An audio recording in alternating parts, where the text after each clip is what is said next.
तो कोई नहीं। मानो तो मैं गंगा माहूं, ना मानो तो बहता पानी। अब ये तो आपके ऊपर है, आप चाहें तो बहुत दूर जाकर भगवान को ढूंढना चाहोगे, और नहीं तो आपके ही पास में, आपके ही घर में, आपके ही करीब में, आपके ही हृदय में शिव तत्व बैठा है, शंकर विराजमान।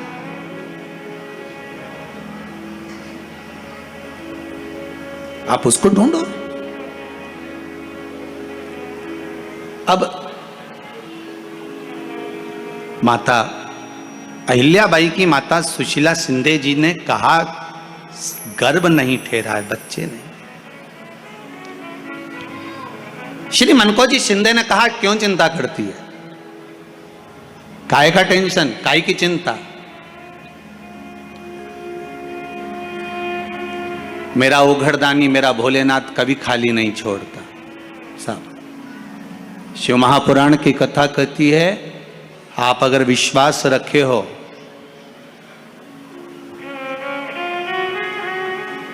सफेद आंकड़े की जड़,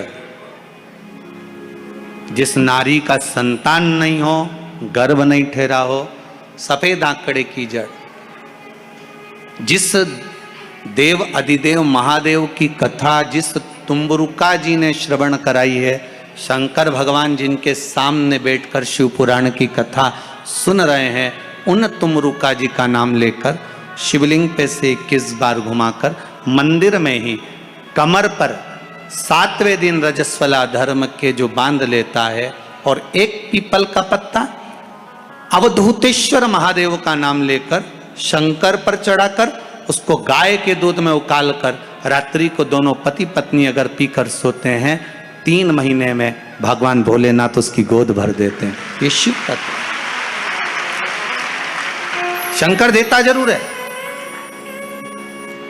माता अंजना के यहां स्वयं शिव महापुराण की कथा कहती है, स्वयं शास्त्र वर्णन करता है, माता अंजना माता के गर्भ से संतान नहीं हुई। 42 वर्ष की माता अंजना हो गई थी, और 42 वर्ष की होने के बाद भी माता अंजना के गर्भ से संतान नहीं थी। जब संतान नहीं हुई तब बार बार निवेदन करा महाराज केसरी से, तब नहीं संतान हुई तब अपने पिता से जाकर निवेदन करा, पिताजी गौतम बाबा से निवेदन करती है माता अंजना कि मेरे गर्भ से संतान नहीं, मुझे औलाद नहीं, क्या करूं। तब गौतम बाबा ने कहा, एक पार्थिव शिवलिंग का निर्माण करो, मिट्टी का शिवलिंग बनाओ, उसकी पूजन करो। और माता अंजना उस मिट्टी के शिवलिंग के पूजन में ऐसी लीन हो गई, ऐसी लीन हो गई कि मिट्टी का शिवलिंग का निर्माण करती, पूजन करती। एक बार देवाधिदेव महादेव ने कह दिया, जाओ पार्वती जरा जाकर पूछो कि अंजना को चाहिए क्या, अंजना माता को चाहिए क्या।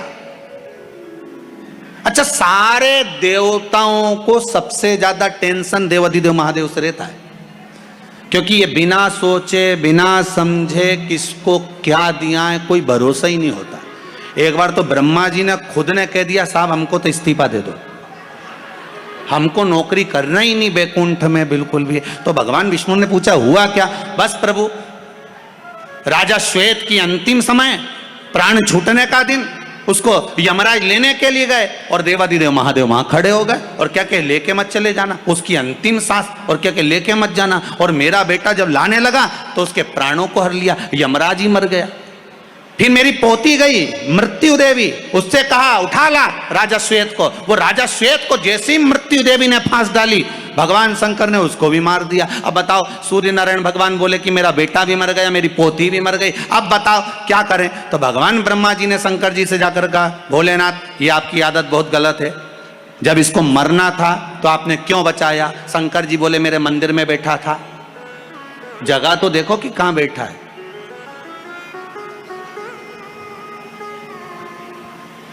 ब्रह्मा जी ने भगवान विष्णु से कहा, हमको ये काम नहीं करना, आप तो हमारा इस्तीफा स्वीकार करो।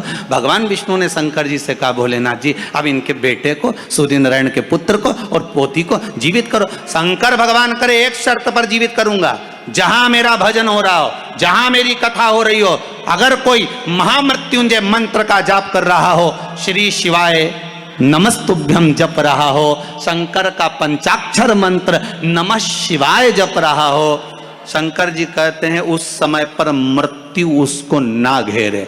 तो इतने में सूर्य नारायण भगवान कहते हैं, शपथ लेता हूं, संकल्प लेता हूं, जहां आपका नाम होगा अगर पृथ्वी पर कोई मरने का भी समय आ गया तो पहले आपसे पूछा जाएगा, उठा ले। तुम बोलोगे तो बात दूसरी है। शंकर जी बोले हम बताएंगे तो उठाना, हम बोल दें अगर ये शंकर जी का नाम जप रही है और पड़ोसन नी जप रही है तो हम इशारा कर देंगे बाजू वाली को उठा लो। तुम टेंशन